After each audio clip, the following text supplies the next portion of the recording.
Bem-vindo a mais um vídeo sobre os principais indicadores econômicos. E hoje a gente vai falar sobre o PPI, Producer Price Index, que é a inflação ao nível do produtor. Vamos estar dando uma ênfase maior aqui ao PPI americano, por ser o que mais mexe com os mercados globais, mas sabemos que a inflação no nível do produtor é divulgada para os mais diversos países.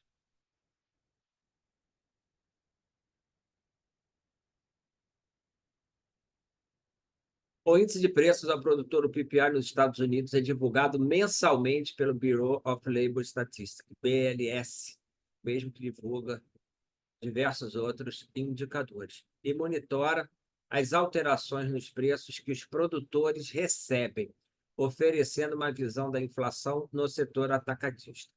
Em contraste com o índice de preços ao consumidor, que avalia os gastos dos consumidores, o PPI concentra-se nos custos de produção. Sua compilação abrange diversos setores e categorias de produtos, proporcionando uma perspectiva abrangente da dinâmica inflacionária no nível atacadista. Os índices PPI calculados considerando os índices PPI são calculados considerando produtos, serviços, indústria e a identidade econômica do comprador. Pode ser o final, intermediário, contribuindo para a compreensão da variação mensal geral no PPI da demanda final. O BLS divulga o PPI juntamente com os índices da indústria e dos produtos constituintes durante a segunda semana do mês seguinte à data de referência da pesquisa. Então, fechou janeiro, vai estar divulgando em meados de fevereiro, junto com outros índices da indústria. Sai aquele bloco de indicadores. Baseia-se aproximadamente em 100 mil cotações mensais de preços informadas voluntariamente online por mais de 25 mil estabelecimentos produtores amostrados sistematicamente. A pesquisa cobre a totalidade da produção de bens dos Estados Unidos e cerca de 69% em valor dos serviços, do setor de serviços. Os seus índices componentes de produtos e serviços são ponderados com base no valor da produção da categoria para calcular a variação global nos preços ao produtor. Os índices do PPI ponderam produtos e serviços com base no valor da produção, sendo essenciais para antecipar a inflação. Vamos falar disso mais à frente, mas é assim, né? Se tem aumento de custos na cadeia produtiva, em algum momento isso deve chegar ao consumidor, para havendo ali a reposição das margens. O preço da farinha de trigo subiu para caramba. Em algum momento, o pão francês, pelo menos como é falado aqui no Rio de Janeiro, o preço do pão vai aumentar. Isso se eles conseguirem passar, não é sempre que se consegue, ok? Mas é legal saber que um aumento ali nos índices ao produtor pode chegar ao consumidor. Então, sendo essenciais para antecipar a inflação. Calcular termos contratuais, isso não interessa muito para a gente, mas tem contratos que são calculados pela variação do PPI, e analisar mudanças nos preços em diferentes setores, possibilitando comparações entre os segmentos atacadistas e varejistas. Coloquei uma nota pessoal. Minha observação é que a divulgação dos números do CPI costuma ter uma influência maior nos preços dos ativos financeiros do que a divulgação do PPI. Não necessariamente uma verdade. Coloquei, tá? Essa é a minha impressão, mas muitas vezes o PPI mexe bastante com os mercados, dependendo se teve alguma surpresa positiva ou negativa.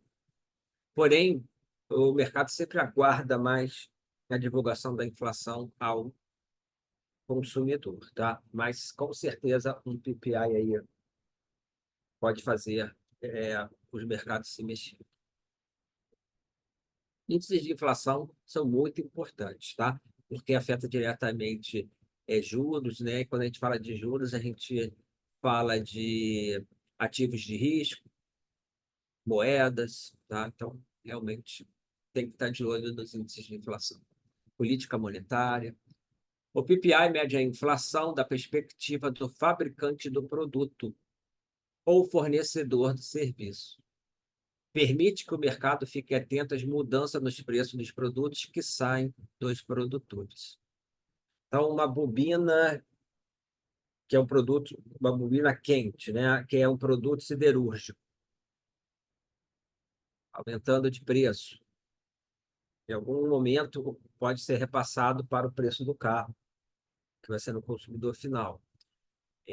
A gente também tem aquela medição que essa bobina está indo para a fábrica ou para algum intermediário, né? Saindo do produtor para a fábrica de carro, né? Para quem vai montar as peças, né? A parte de metalurgia, ou para algum intermediário, que ali seriam os distribuidores. Eles fazem essas distinções. Mas, enfim, para a gente não é tão importante. É pouco provável que as tendências de preço para os produtores e consumidores diverjam durante muito tempo, exatamente por estar repassando os preços para os consumidores.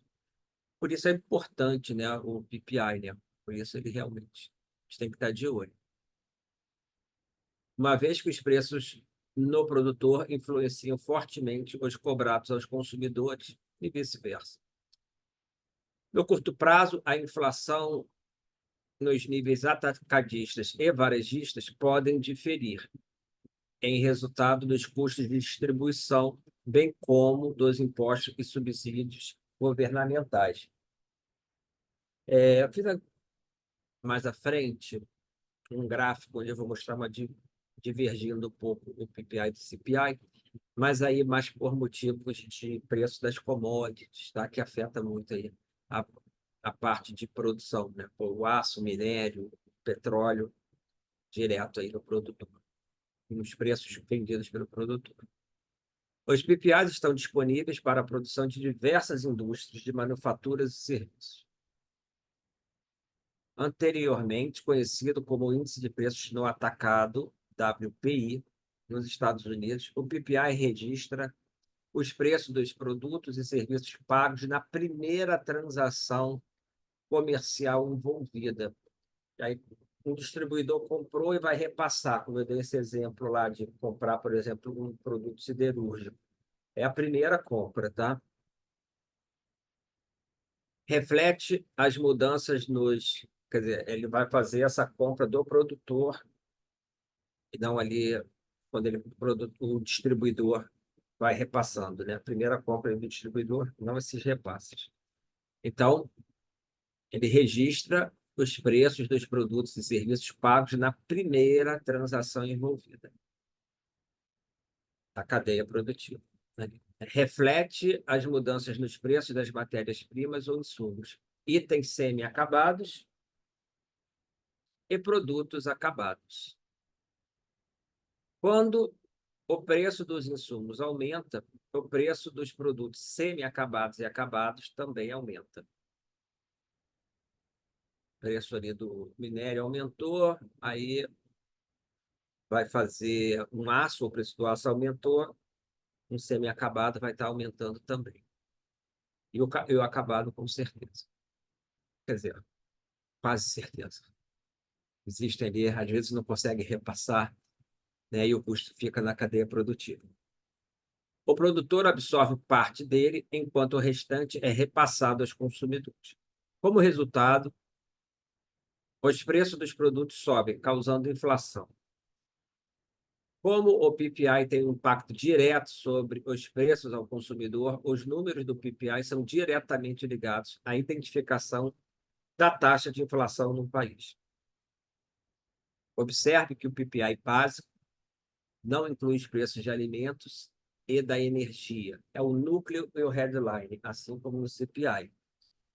O headline é o número inteiro e o core, que vai ser o PPI descontando os itens mais voláteis, que são referentes a alimentos e energia, devido à sua natureza extremamente volátil. O PPI classifica as variações de preços com base em 3 estruturas amplas. Para a gente não é tão importante, mas é legal conhecer. Classificação em nível de indústria, variação de preço por indústria, de preço por indústria, classificação de commodities e demanda final, demanda intermediária. Como eu expliquei, né? Se quem está comprando ali do primeiro produtor, ele faz parte, né, de uma demanda de um processo intermediário na cadeia do produto. A classificação do PPI em nível de indústria é feita com relação às mudanças na produção líquida total de uma indústria. Essa produção líquida marca o preço de venda agregado dos produtos produzidos numa indústria que é vendida fora desse setor. Classificação de mercadorias refere-se commodities, né? Refere-se à categorização feita com base nos produtos e serviços. O PPI identifica e segrega produtos de uma indústria dependendo da semelhança geral, composição e uso. Dentro de uma indústria, que tipo de produto, que tipo de mercadoria, tá? E classificação, se é FD e D, é demanda final ou intermediária, é baseada no uso final dos produtos e serviços. O PPI classifica a mudança de preço como uma demanda final, se os usuários finais forem os próprios clientes. Por outro lado, quando os produtos e serviços chegam ao cliente através de canais intermediários, as alterações de preços são categorizadas como procura intermediária. Diferenças entre o PPI e o CPI. Tanto o PPI como o CPI são indicadores econômicos importantes porque apontam para alterações mensais nos preços, mas refletem os preços sob diferentes pontos de vista. Conforme observado acima, o PPI mede, conforme falamos antes, né? O PPI mede os preços com base na primeira transação comercial de um produto ou serviço. Isso contrasta com o índice de preço ao consumidor, que mede as alterações de preços encontradas pelo consumidor final, tá? O foco do CPI está na venda final. Mas esses dois índices não diferem apenas com base no tipo de preços medidos. Existem também diferenças importantes na composição do PPI e do CPI, que podem ser consideradas, tá? Consideráveis, na verdade. Os índices, a composição é bem diferente, tá? Essas distinções são baseadas no que está incluído e o que fica de fora de cada um. Vamos ver aqui um exemplo lá nos Estados Unidos. O PPI não mede as alterações de preço dos custos agregados de habitação. PPI não mede as alterações de preço dos custos agregados de habitação, enquanto a categoria de abrigo no CPI, no ao consumidor, inclui o equivalente imputado, já vou falar sobre isso, aos proprietários de renda, tá? Que representa 1/3 do índice global. No PPI, a gente tem esse peso, que é o abrigo, né? Habitação, housing, que é uma composição bem grande. E eles fazem um cálculo, assim, aluguel. Quanto eu teria que pagar para morar na minha casa? Não é nem algo que eu estou consumindo, mas isso entra no CPI, na inflação ao consumidor. Qual é o custo que eu teria para morar na minha casa? Isso não tem no PPI. Entretanto, o PPI incorpora uma ponderação de quase 18% para produtos e serviços de saúde, não muito longe do peso do setor de quase 20% no PIB dos Estados Unidos. Tá? os serviços de saúde no PPI tem um peso maior do que no CPI. E está mais equivalente ao peso do setor no PIB. Tá? Em contrapartida, a ponderação no CPI, né, do CPI para esse item, para cuidados médicos, é de 8%. Isso porque no PPI não mede os reembolsos de saúde de terceiros. Outra distinção importante é que o PPI não inclui o preço dos bens importados, ao contrário do CPI. Por outro lado, o PPI, inflação ao produtor, inclui os preços de exportação, enquanto o CPI, a inflação ao produtor, não. Tá? Então, inflação ao consumidor incorpora os bens importados. E aí o câmbio, né, ele até faz preço, né? Se você tem uma desvalorização da moeda, os produtos importados ficam mais caros. Afeta a inflação ao consumidor. Isso já não vai pegar na inflação pela ótica do produtor. Já na exportação, não, o, o aumento dos preços dos produtos exportados não vão ser sentidos pelo consumo interno. Então, não entra no cálculo da inflação ao consumidor. Ao contrário do índice de preços ao consumidor, CPI, os preços dos produtos no PPI não incluem qualquer impostos, margens comerciais e de transporte que os compradores tenham que pagar. Isso é repassado, né? Frete. Então, é isso que ele quer dizer.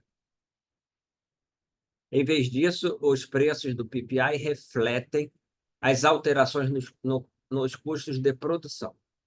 No entanto, essas mudanças acabam sendo repassadas ao consumidor e refletidas no CPI, como falamos antes. Assim, tanto o PPI como o CPI são medidas populares importantes de inflação.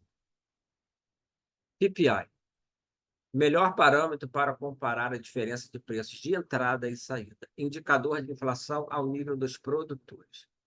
Mede a inflação para uma determinada indústria ou commodity. Ajuda a medir o crescimento real, descontando-se a inflação, né? Porque quando a gente fala de real, tem que tirar a inflação, de uma economia registrada, crescimento de uma economia registrada como PIB. Tá? Então, qual é o PIB real? Então, ajuda a medir isso. E distingue-se do crescimento nominal. Esses índices, para a gente não é importante, refletem as mudanças nos preços de contratos privados com base nos custos de insumo fornecido pelos produtores. Coloquei aqui um gráfico em pizza da composição do PPI, importância relativa, para ilustrar quando a gente fala da diferença de composição do PPI para o CPI. Viu que a parte de abrigo, de housing, que chama, né? Habitação, fala aqui no nosso português, no CPI é bem alta, bem alta. Tá? O que a gente vê já no PPI? Combustíveis em azul, está em inglês, mas eu botei aqui em português, pela cor, tá? Em cinza, ó, metais, já não vê isso na inflação ao consumidor, né? Produtos químicos, então, ó, energia, tá?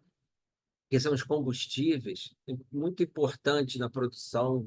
Vamos pensar aqui nos todas aquelas caldeiras que têm que ser aquecido para produzir nas indústrias, o gás combustível, enfim, né? Essa parte aí de indústria é bem pesada, né? Tanto nas siderúrgicas, né? Para aquecer lá os caldeiras, altos fornos. Metais, produção de carro, enfim, eletrodomésticos, geladeiras. Produtos químicos,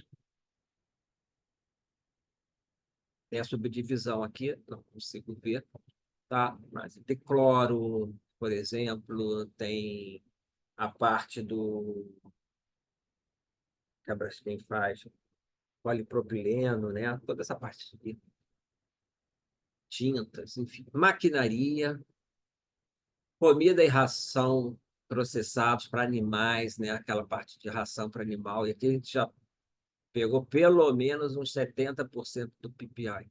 Equipamentos de transportes, tá?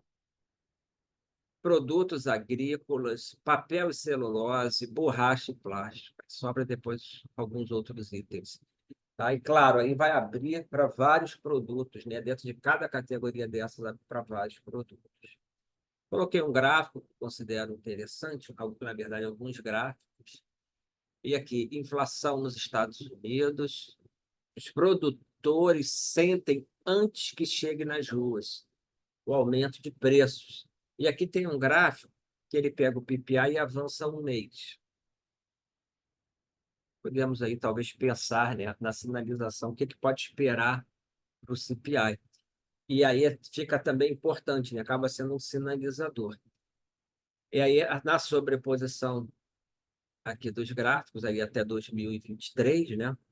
Foi o gráfico que eu consegui, a gente vê que está bem ajustado quando a gente joga o PPI para frente.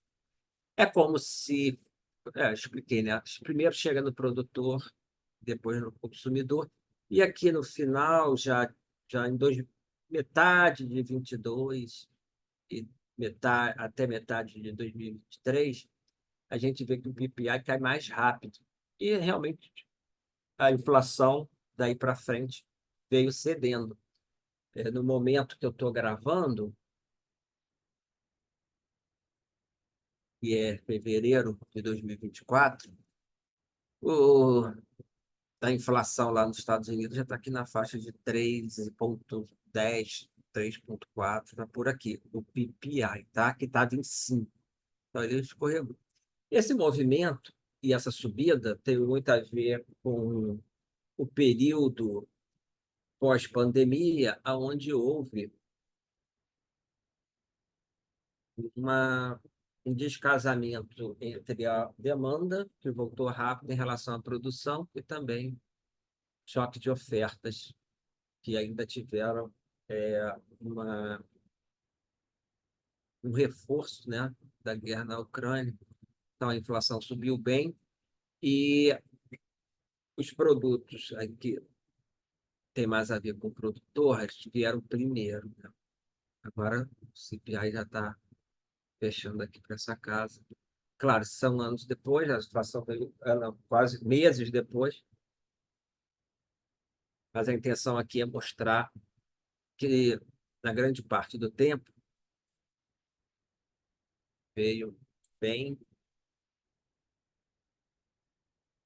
encaixadinho, né?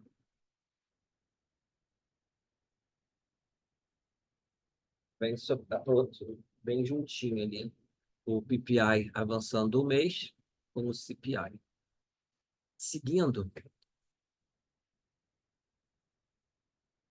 tem esse gráfico aqui que eu selecionei, do, que mostra, tá? Em azul, a gente está vendo o PPI. Em verde, o CPI. E dá para notar que no ano de 2007 até meados de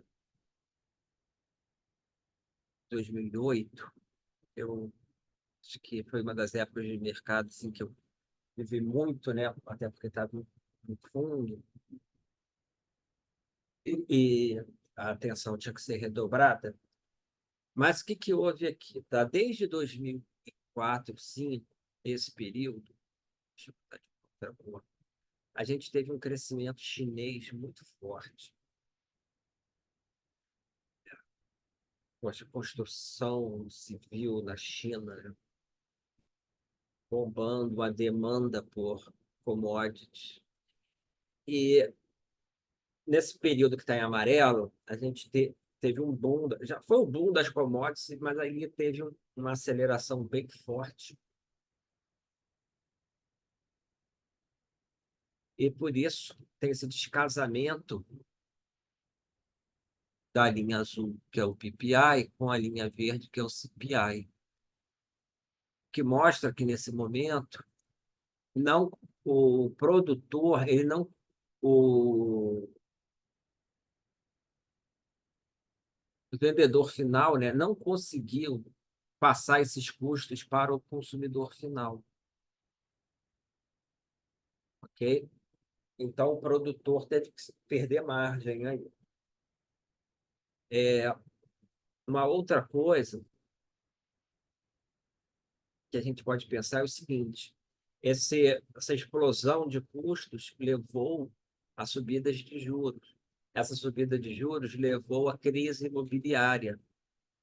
Quando veio a crise imobiliária, seria até interessante dar uma olhada no gráfico assim, de produtos não fertilizantes, produtos siderúrgicos, eles disparam. Quando vem a bolha imobiliária, que as economias entram em recessão, o preço desses produtos vai lá embaixo, assim mesmo, né? E ali a gente vê que essa inflação ao produtor despenca, e aí se alinha ao consumidor. Bom, e também aqui é interessante, se você está operando bolsa, não vai ter tão a ver com o PPI, mas a gente observar esse movimento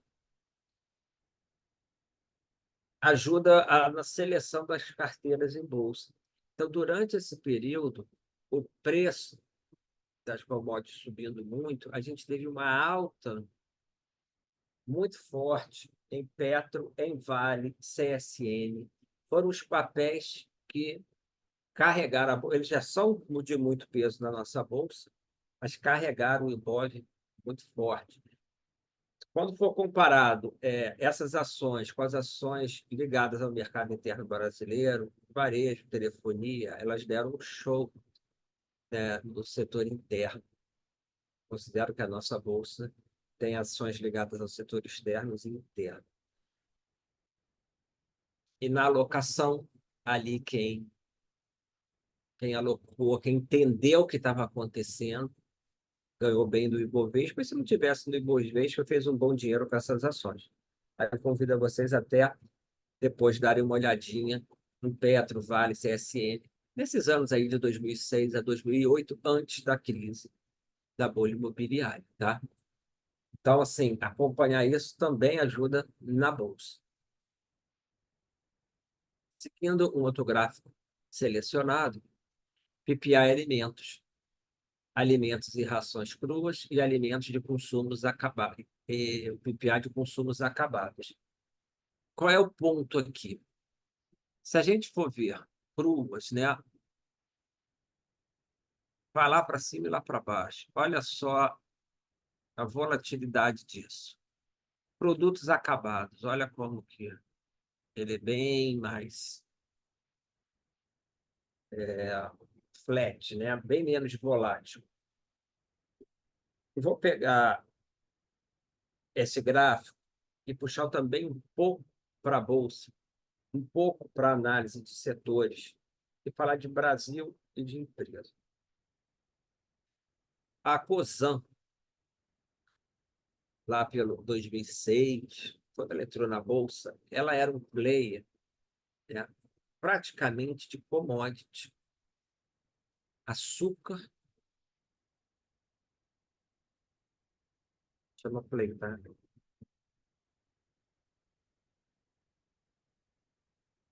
Açúcar e etanol, praticamente isso. Então, a volatilidade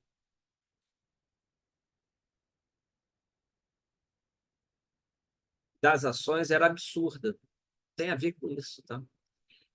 E aí, o que que ela faz? Ela faz um movimento de comprar a empresa com fluxo de caixa mais estável, porque uma empresa que é só ali a commodity, ela é muito volátil, ela está muito sujeita aos ciclos. Não é à toa que ciclos econômicos, né? E ciclo da commodity em si. Não é à toa que eles expurgam para fazer avaliações tanto do PPI como do CPI, esses itens de alimentação e combustíveis, né? Então, na verdade, eu te falei aqui de açúcar, e de etanol. Pô, exatamente. Alimento e aqui combustível. Então, olha a volatilidade que isso tinha. E ela depois faz um movimento, compra com gás e vai se modificando a sua característica. É um ponto, né, que às vezes a gente olha um gráfico lá atrás, só que a empresa mudou completamente. Então, essa comparação, às vezes, vou olhar o gráfico, como é que foi. Era um outro tipo de empresa, com um beta, que a gente chama.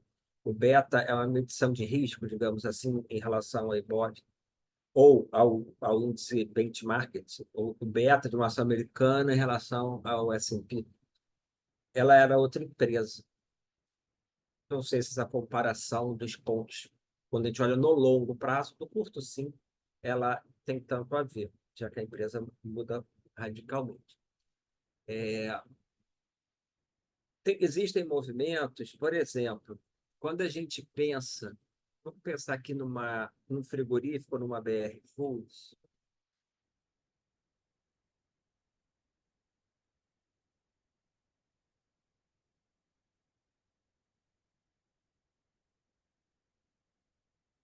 eu posso ter a empresa com uma alta volatilidade se ela, por exemplo, trabalhar só com a carne.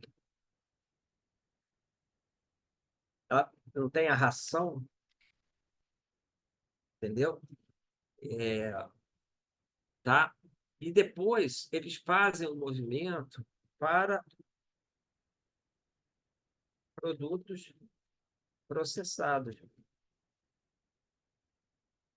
Massas, as empresas de massas e biscoitos, se ele está só no trigo, ele é ali não sei se a gente fala moinho, né? Arroz, né? Só na produção é uma coisa. Quando ele vai para o bem acabado, você tem o que a gente chama de price power, ou seja, está mais na mão da empresa precificar aquele produto do que o, a commodity em si, né? Quanto custa o arroz do supermercado? É X. Ele sobe e cai de preço. Mas e o arroz ali da produção, né? Saindo do campo? Tem uma volatilidade muito maior. Quanto custa um biscoito? Ele tem uma variação, mas é menos volátil do que o preço do trigo. Tá? Então, existem esses movimentos de empresas que tornam ela mais volátil, menos volátil, e muitas tendem, né, a procurar um caminho de menos volatilidade no seu fluxo de caixa, fazendo esse movimento. Então, empresas que estão mais é, expostas à variação, né, desses preços aqui, vamos dizer assim, não sei, talvez a palavra não seja in natura, mas do, é a commodity em si, são bem mais voláteis do que quem tem o produto acabado. Ele tem mais controle sobre esse preço do que aqui, tanto como receita como custo.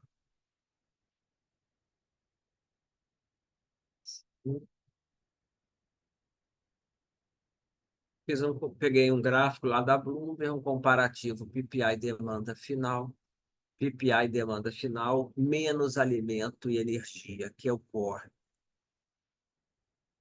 A gente vê, já falamos, né, mais uma vez apenas, como aqui, ó, na época da pandemia, deu uma descolada de demanda final. Já se descontar alimento e energia, fica bem mais para baixo, tá? Assim como, né, é, numa época de crise, é que não foi muito crise, mas a gente tem esse movimento, talvez ali por causa dos PIGs, que são os países europeus, a gente teve uma queda maior na demanda final enquanto alimento e energia. Enquanto descontando alimento e energia não caiu tanto, tá? Isso vai depender muito do, no cenário macro. E os bancos centrais olham isso. Tá? Quando ele fala a inflação é temporária ou passou para o consumidor, é isso que ele quer ver. Esse descolamento.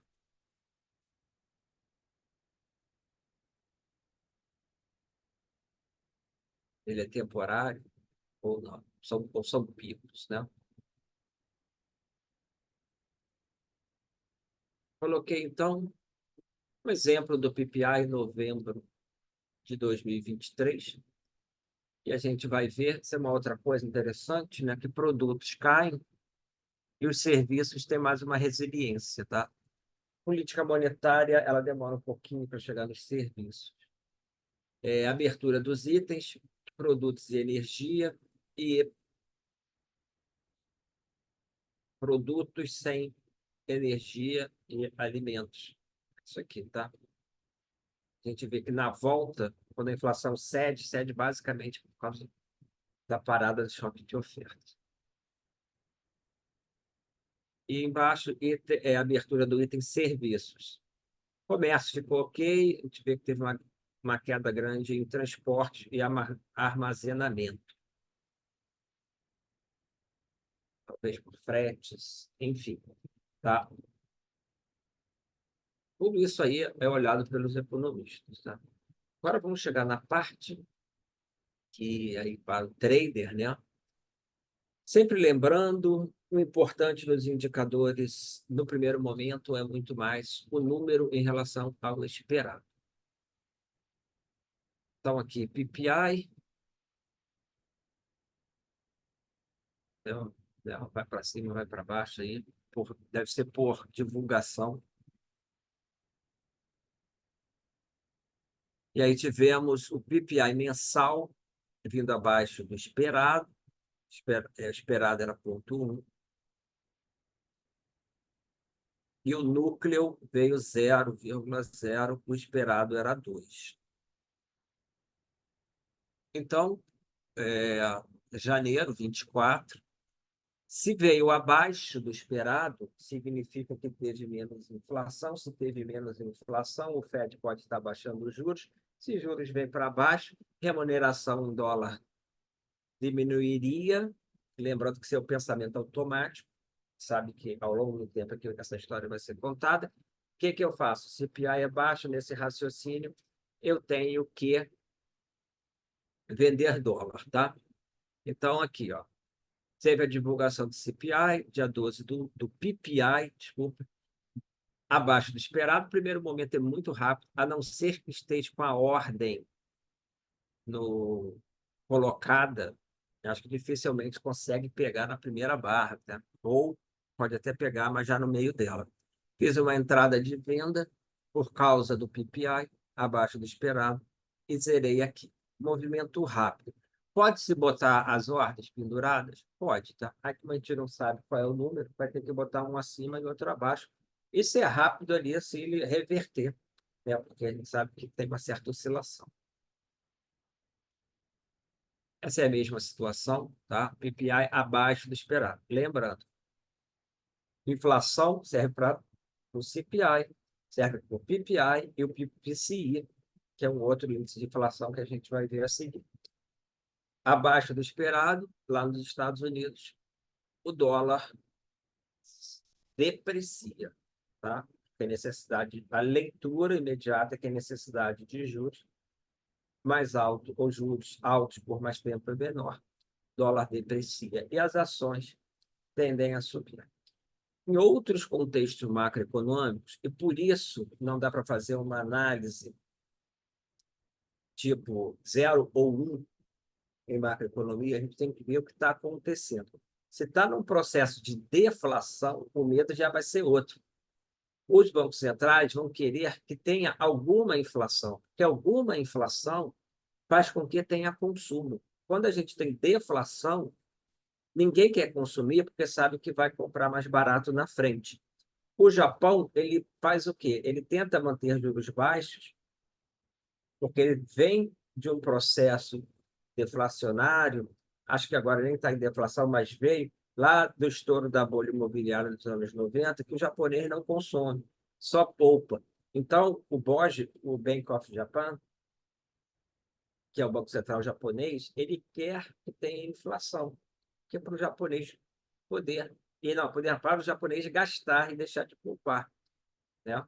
Porque se ele não gastar, vai correr o poder de compra dele se tiver alguma inflação. Então, o cara consome. Uma inflação alta, como falamos no outro vídeo, a inflação está alta, eu vou guardar o dinheiro, eu vou consumir, eu vou consumir. Então, vai trazendo mais consumo e mais inflação. Daí que vem os bancos centrais aumentando os juros para eu ter que balancear isso. Será que eu consumo agora ou vou botar o meu dinheiro para render nesses juros alto acima da inflação, certo? Uma outra divulgação, na verdade é a mesma aqui, deixa eu só dar uma olhadinha, dia 12/1, e eu entrei também no euro, comprando euro. Entrei um pouco tarde, tá vendo? Já foi rápida a subida, e o raciocínio é o mesmo. Então, eu fiz no ien, vendendo o dólar. Então, vendi o USD e comprei o Japanese Yen. O par aqui é o dólar na frente. E fiz no euro. Aqui é o euro subindo, né? E o dólar caindo, se for para cima. Fiz essa entrada e o mercado volatilizou aqui bem forte. Por que eu botei esse, tá? Depois, o que eu fiz? Eu comprei mais. E aí saí para cima. Acabei ganhando nas duas. Mas foi um momento tenso. Por que eu coloquei aqui? Olha, para mostrar que, apesar do movimento ter ido na direção que eu imaginava, houve grande volatilidade. Então, muitas vezes, acontece isso. Tá? No momento, assim, foi retração do preço, então, um segundo impulso para cima. No IEM foi mais tranquilo e no euro eu vi essa dificuldade. Mas acabou sendo como eu mais ou menos li. Talvez aqui, por ter subido forte um pouco antes, entrou uma realização natural e fez esse pullback, tá? Aí depois, na volta, fez o movimento. Pode ter sido. Dos robôs, a gente não sabe, tá? Não me lembro se teve algum outro evento, acho que não. Mas quis botar isso para mostrar a volatilidade que pode acontecer na divulgação do índice.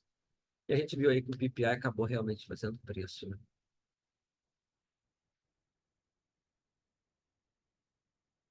Bom, a gente já falou desse gráfico várias vezes, né? Momentos de deflação, na crise, pandemia, veio inflação, pós-pandemia, aperto monetário e movimento de desinflação.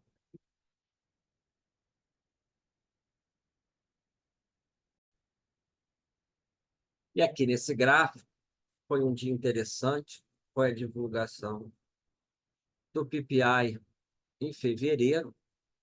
Se janeiro veio abaixo do esperado, olha como são as coisas, né? A de janeiro veio bem forte. Tá aqui. Peguei esse item, ele não é ele, tá? Núcleo do PPI. O PPI também veio acima. Acabei não destacando. Mas a gente vê, ó, divulgado com 0,5%, esperado 0,1%. De ver que teve uma subida forte no PPI. No primeiro momento, o que o trader vai fazer? O que o mercado faz? Não, os bancos, quando eu falo trader, os bancos fazem. O cara olha o número, veio bem acima. Olha o movimento de alta, preço que fez aqui no dólar sobre em japonês.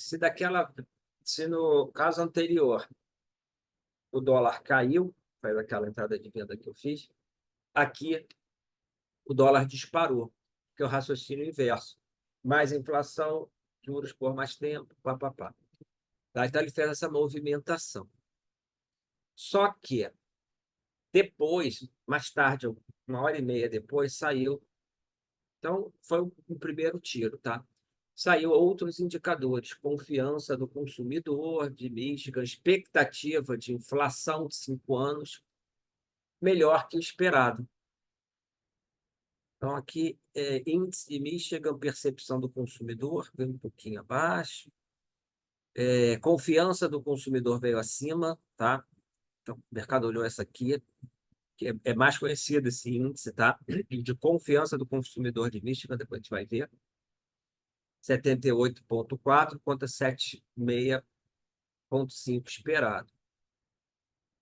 Expectativa de inflação veio um pouquinho acima do esperado, mas não veio muito acima. Ou seja, apesar desse PPI e o CPI que tinha saído 2 dias antes do PPI, os dois índices vieram acima do esperado, as expectativas não subiram muito. De alguma forma ali o mercado entendeu que eram bons números e fez essa queda, tá? Então, os dois movimentos foram por indicadores econômicos. Aqui, no meu entender, foi mais claro do que esse movimento, mas é importante a gente ver que realmente ele fez preço. Aproveito que já está na tela. Olha aqui como que é importante, né? Aqui tem um CPI na zona do euro abaixo do esperado. O euro descarregou para ele. Por quê? Aqui já não é PPI, mas é relevante, né?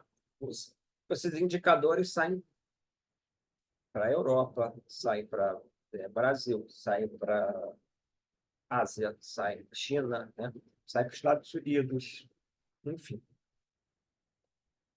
Europa, abaixo do esperado. Pum, euro vem para baixo. Passou aqui um tempo, PCI, outra medição de inflação dos Estados Unidos, abaixo do esperado. Então, o dólar cai. Como é euro sobre dólar, o euro subiu. Então, os grandes movimentos aqui do gráfico desse par, euro sobre dólar, Forex, né? Os grandes movimentos são resultados de indicadores econômicos de inflação. Bom, fechamos aqui esse PPI, que foi bem interessante. Fechamos aqui o PPI, então. Já falamos aí do nosso segundo índice de inflação. O próximo que a gente vai ver é o PCI. Até lá.